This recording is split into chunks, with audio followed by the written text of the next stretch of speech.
ప్రాజెక్టులపై సమీక్ష నిర్వహిస్తున్న ముఖ్యమంత్రి రేవంత్ రెడ్డి అనూహ్య రీతిలో వ్యవహరించిన వైనం హాట్ టాపిక్ గా మారింది. బుధవారం రాత్రి తెలంగాణ రాష్ట్ర ప్రాజెక్టులపై సమీక్ష నిర్వహించారు ముఖ్యమంత్రి రేవంత్. ఈ సందర్భంగా Mahabub Nagar CE chief engineer రమణారెడ్డికి అనూహ్య రీతిలో వార్నింగ్ ఇచ్చారు సీఎం.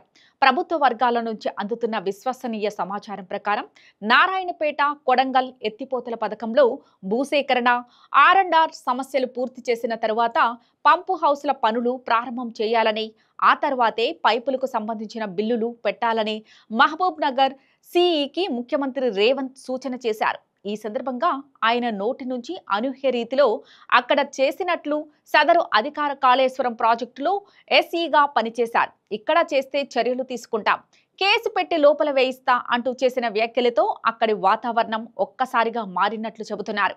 కాళేశ్వరం బ్యారేజీలపై విజిలెన్స్ ఎన్ఫోర్స్మెంట్ కేసులు ఉన్న వారిపై తప్పకుండా చర్యలు ఉంటాయన్న సీఎం రేవంత్ కేసులు లేని వారు భయపడాల్సిన అవసరం లేదని స్పష్టం చేసినట్లు తెలిసింది.